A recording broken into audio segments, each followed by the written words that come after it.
Atop a haunted hill. The house sat atop a tall, cragged, and impossibly steep hill, clearly not situated for visiting. The house looked like a huge jack-o'-lantern, with its stalk serving as chimney. Two oval windows bridged a door to create the appearance of a horrible visage. Fierce winds whipped the small troop of four dark figures, each astride a broomstick, and flying down through the parting clouds that encircled the otherwise non-traversable hill. They wore dark clothes, and masks hid their faces. They all paused midair above the chimney stalk. Three of the figures pulled wands from their cloaks. Aiming their wands at the top of the pumpkin home, they set about searing the chimney stalk with their wand's wandage power. In time, they completely seared off the top of the home. The fourth, bigger shroud, who was without a wand, dropped from the broom on which he had been riding behind another. He stood on the edge of the home, stooped, and lifted the now separated rooftop, tossing it over the side of the hill. Orange smoke from their handiwork bubbled up through the opening as the four interlopers alighted from their brooms and dropped stealthily into the home, their brooms left idling above. If the owner were home, he would be sleeping, the cloaked individuals hoped. "Hurry now! We haven't much time!" a female's voice rang out. They went about their business with hurried fervor, knocking over chairs and tables in their speed. A turned-over bookcase set off a rumbling division of the facing wall that bisected the house. On the other side, a luminous wick burned and glowed. It filled the room with its orange hue and stood as tall as a young child. "There it is!" the female hissed happily, dashing over to the huge wick. She unfurled a bag that she carried over her back and pulled a small dagger from her cloak. "Careful!" one of the cloaked interlopers called. "You mustn't damage the spell." "Don't you think I know that?" she hissed impatiently. She unsheathed the dagger and began to approach the wick when the house began to rumble and shake. "What was that?" "We're moving." "Did ye honestly believe that ye could just come in here and take what's mine?" A deep voice filled the whole room.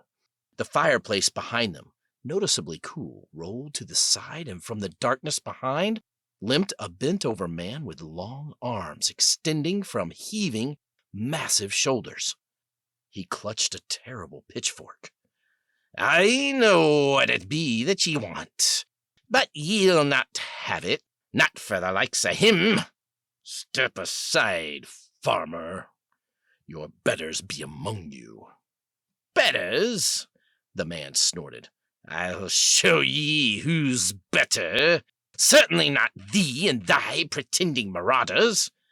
The man smiled a mirthless smile. "Yes," he hissed, a cold smile twisting his lips. His eyes saw them for who they were behind their masks, as such was his gift. "I know who ye be under that deceptive cover. Ye don't fool one who's done battle with old Belial himself." The four shrouds started, as if they were discovered. "It won't matter, though," he cackled, tossing the pitchfork about in his hands.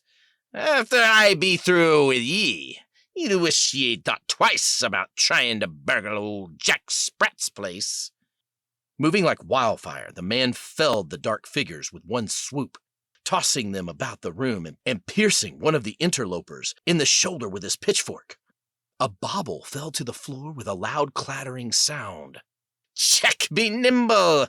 Jack be quick! Here's what you'll get from me, candlestick!" He cackled to no one in particular.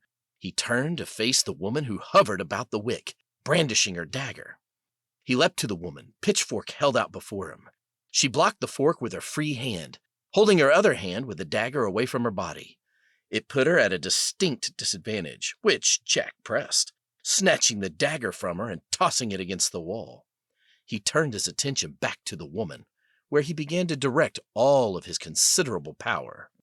"Lullaby and good night to ye, lassie," he growled, as he forced her to her knees, the pitchfork between the two of them, with the sharp tines just over her chest. His next move would surely mean her end, until the shearing burn of heavy taloned hand raked down his spine.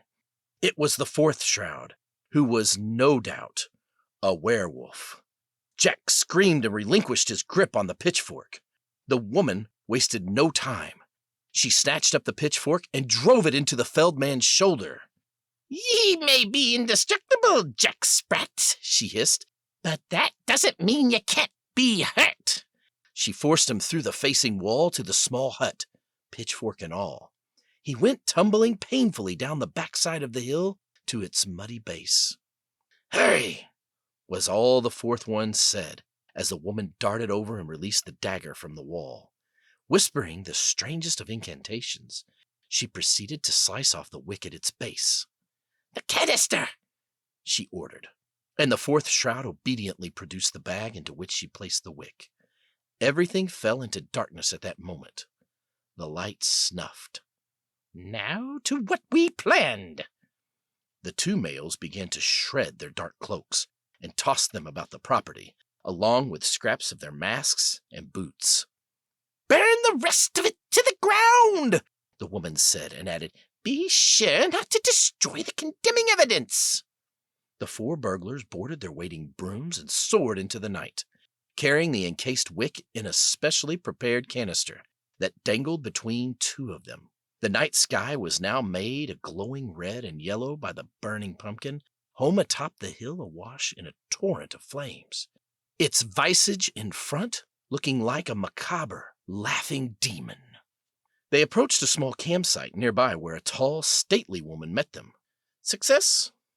"We last need to search the wood," the first, shorter female said in a commanding voice. "Jack of the Lantern has seen us as we truly are.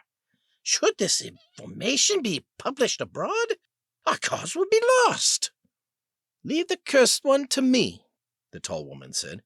"In the meantime," she said, addressing one of the male shrouds, "are you wounded?" "Not badly," the male replied, "though the farmer fought more heartily than expected." "Let's get you to care," the tall woman said. "Wait," the shorter female said, looking at the wounded male's robes. "You're missing one of your buttons." The male looked down at his robe. "So I am." "Do you think this happened recently?" "I don't know," he snapped back, "but I do know I'm in need of some mystical attention." "Agreed," Isabel said. "Come this way." As they took the wounded male off to her tent, another male came up behind the shorter female. "Do you think there's anything to that missing button?" "There better not be," the woman replied. "But you should run back and give the site a quick look-over before the authorities arrive." "Aye," the man spat. "Looks like arson, my lord," the big ogre told the small troll, who had been summoned to Jack Spratt's home early the next morning. "And at the hands of a force we once trusted."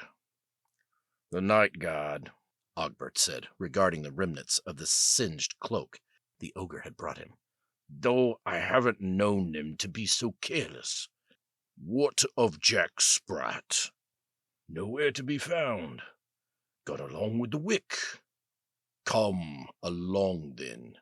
Her Highness will want a full report, as if she doesn't have enough in her cauldron already."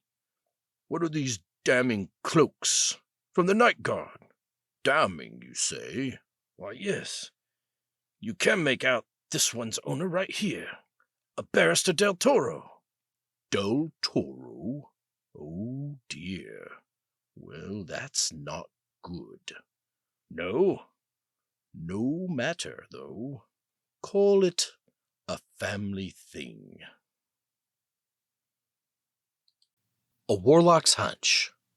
The turnout for the back-to-school haunt was at a fever pitch, and excitement was in the air, so no one paid attention to the reserved Professor Thaddeus Abraham being quickly hauled off the premises by the Warlock sentry just before things got started. No one, that is, save Walden, who watched the proceedings from the area near the school's entrance where vendors were arriving and making their way across the drawbridge leading into the courtyard. "Mission accomplished, huh?" Ethan asked, approaching Walden, who looked rather pensive. "I suppose so." "Not buying it, mate. The button was missing." "Yes, very conveniently so." "Come on, Walden. Best not to overthink things. That old button was your discovery, after all." "Only because it was the last bit of intel any of us had, from Professor Croft." Ethan looked at his friend skeptically. "What's up?" he asked, as Walden looked to make sure Godric was still engaged in conversation with Lady Grimm. "I'm going to hide out here at the school for a bit longer," Walden said. "Can you cover for me?" "Of course.